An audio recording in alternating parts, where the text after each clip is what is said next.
we can be thankful no matter what's going on at Thanksgiving, as a caregiver, no matter what.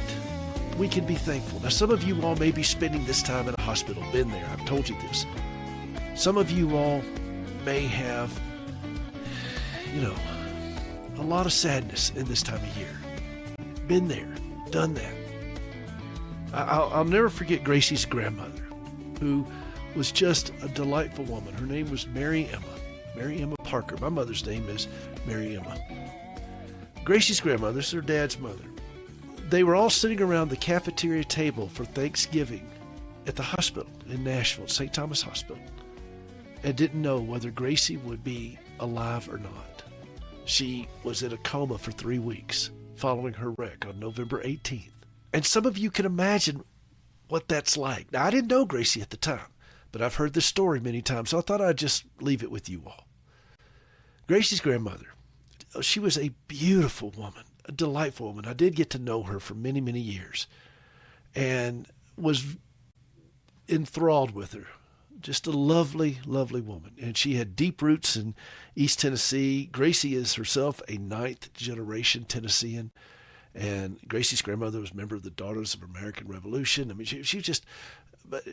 she embodied so much, and I could spend a lot of time talking about her. But she did something at the hospital that changed the direction for everybody. Now, you got to think about this. Gracie was hurt on November 18th. Her family was getting prepared for Thanksgiving, and, people are going to be coming in and so forth. And I've had Thanksgiving at that home down there with her grandmother making it, and they put on a spread. Oh, my goodness. But this year, all of that stopped when they got this terrible call that Gracie had been hurt. And they all dropped everything and went to Nashville. They didn't know anybody really there, just a few people. Gracie was at school at Belmont, and there were very few people that they knew. And they were sitting there just very lonely in the hospital cafeteria. Some of you know what that's like. Hospital cafeterias can be extremely lonely places. Now, the food at St. Thomas over the years improved dramatically. During that time, it was not all that great. The nuns ran the hospital, and I don't think they were all that worked up about, culinary delights. They felt like it was probably a good thing for everybody to suffer. But the food was not that great.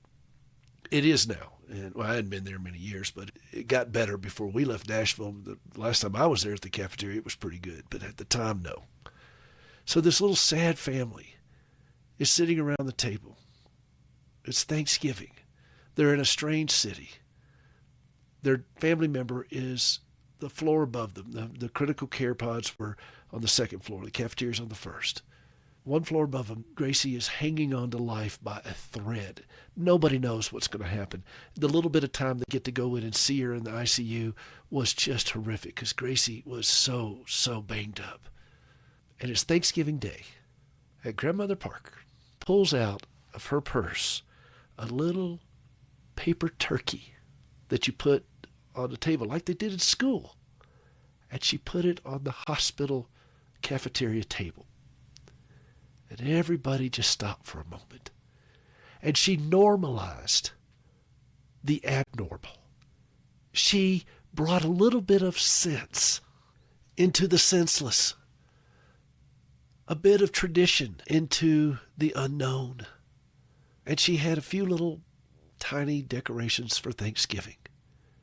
And they sat around and had institutional Thanksgiving meal. And they gave thanks. They gave thanks that Gracie wasn't dead. By all conventional standards, she should have been. But she not only didn't die, she's gone on to live an extraordinary life. And while her life is very difficult, there's a lot to be thankful for. And we do have, as Christians, the ultimate to be thankful for. That God has seen fit, for whatever reason, to claim us as his own. You may have to help an impaired loved one eat their Thanksgiving meal. You may have to serve it to them. You may do all of this by yourself. And in those moments when you feel so lonely, so heartsick, take a moment to remember Gracie's grandmother, who put a paper turkey on the table in a hospital cafeteria a hospital she didn't even know existed until her granddaughter got hurt. They didn't know if Gracie was going to live. But some things are worth stopping for and giving thanks. That though the path seems uncertain, and it does, I still go back and laugh at all the times during COVID people said, during these uncertain times, you and I both know as caregivers, they've never been certain. The only certainty we have is that we have no idea what's around the corner when it comes to caregiving. But the certainty that we cling to is that God is who he says he is, even in caregiving. That he who began a good work is faithful to complete it. That his mercies are new every single morning, as Jeremiah said in Lamentations. These are things that are certain. These are things that are immutable, that God, he's unchanging. Thou changest not. Thy compassions, they fail not. He's the same yesterday, today, and tomorrow.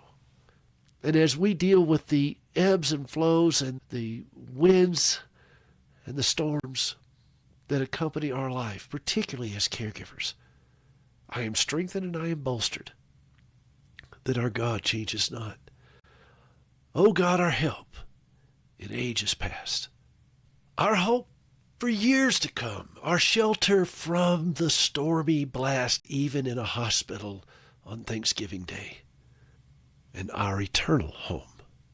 If you're looking at an empty chair this year, if you're in a hospital, if you're looking at someone across the table who doesn't recognize you anymore, if any of those things, or things that are too numerous to mention, are a part of your Thanksgiving, and your heart falters at those things, remember a paper turkey that a woman put on a hospital cafeteria just one floor below, her granddaughter fighting for her life, to say, we're going to be thankful. We're going to have Thanksgiving to the best of our abilities, and we're going to be grateful.